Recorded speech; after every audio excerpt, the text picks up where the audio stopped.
The world's most expensive paintings. There's no doubt that many people would agree that a majority of artwork around the world are priceless. Being one of a kind, it makes it difficult to put a price on many works. However, almost on a daily basis, art is sold and bought, oftentimes bringing hefty price tags that most will never be able to afford.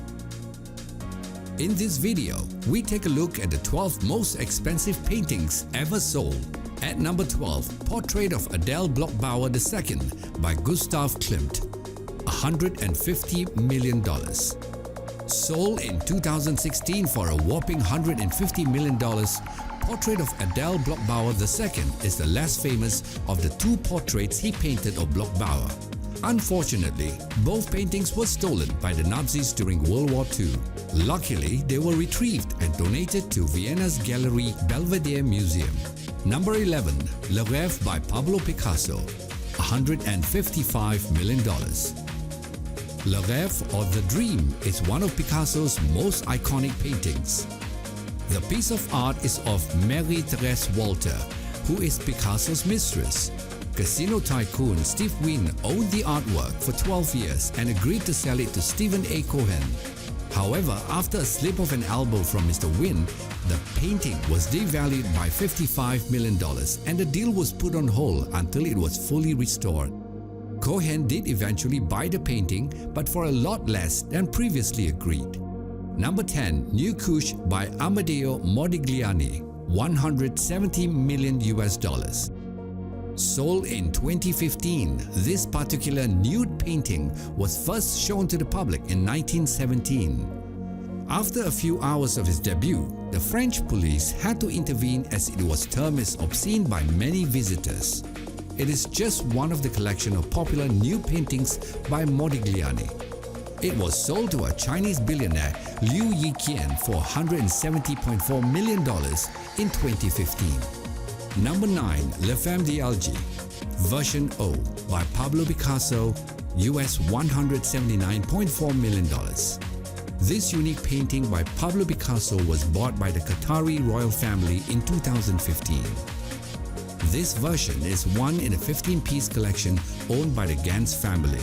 The picture is a representative of Algerian concubines in their harem with a hookah used to smoke hashish or opium. This particular painting is considered the masterpiece in the series. Christie's calls this painting a phenomenon with its references to Cubism, a response to the artist Delacroix's work as well as an echo of Matisse's work. It's almost considered a new style of painting.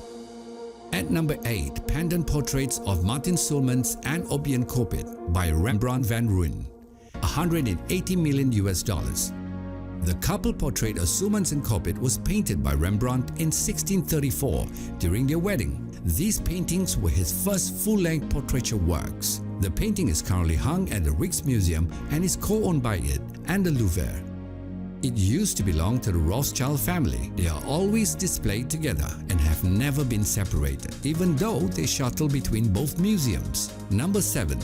Wasserschlager II by Gustav Klimt, $170 million. Wasserschlager translates to water serpents, painted by Gustav Klimt, a popular Austrian painter. It features some gold leaf elements. This painting was also sold to Dmitry Rybolovlev by Yves Bouvier. Rybolovlev also reportedly owned the most expensive painting in the world, the Salvator Mundi. This painting originally belonged to a Viennese silk factory owner but was later seized by the Nazis and then finally to Gustav's alleged illegitimate child, Gustav Ussitsky, before it was sold. Number 6. Violet, Green and Red by Mark Rothko, $186 million. You don't really need a picture to envision this painting, as the title is self-explanatory. However, it was painted in 1951 by famous Russian-American abstract expressionist Mark Rothko.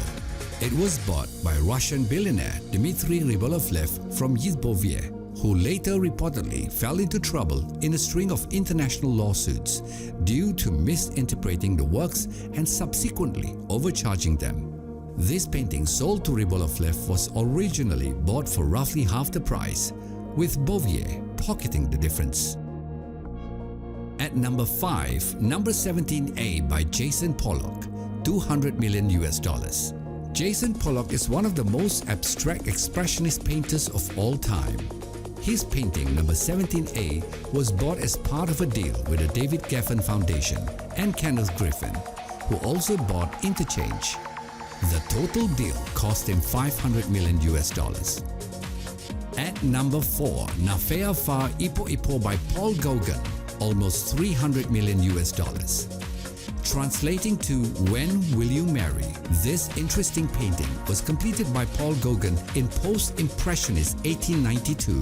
It features two women from Tahiti where Gauguin spent some time. It was reportedly sold to Qatar's royal family in 2014. Number 3, The Card Players by Paul Cézanne, estimated between $250 and $300 million. Paul Cézanne painted the card players during the point where he was the most acclaimed. The buyers of the piece were the royal family of Qatar in 2011. There are 4 other pieces titled the same, but they are placed at the Metropolitan Museum of Art, the Musée d'Orsay, the Cottol, and the Barnes Foundation. Number 2, Interchange by Willem de Kooning, $300 million. Painted by Dutch-American abstract painter Willem de Kooning, Interchange was one of his first abstract landscape works. In September 2015, it was sold to Kenneth Griffin, CEO of hedge fund Citadel, for $300 million. It currently is on loan at the Art Institute of Chicago. Griffin is also reported to have bought a Jackson Pollock art piece in addition to this one. Number 1, Salvator Mundi by Leonardo da Vinci, $450.3 million. This piece by Leonardo da Vinci, painted in the 1500s, was often put under the radar for its authenticity. The art world is still divided whether it's da Vinci's real work or the work of one of his skilled students. Regardless, it fetched a hefty $450 million at a Christie's auction in 2017. The piece was bought by the Crown Prince of Saudi Arabia, His Highness Sheikh Mohammed bin Salman Al Saud, through his Minister of Culture. The painting was due to be displayed at the Louvre Abu Dhabi. However, it was later cancelled. It's rumored to have been held up on a Saudi prince's yacht and reserved for display at Saudi's very own Future Cultural Center in Al Ula, according to the Wall Street Journal.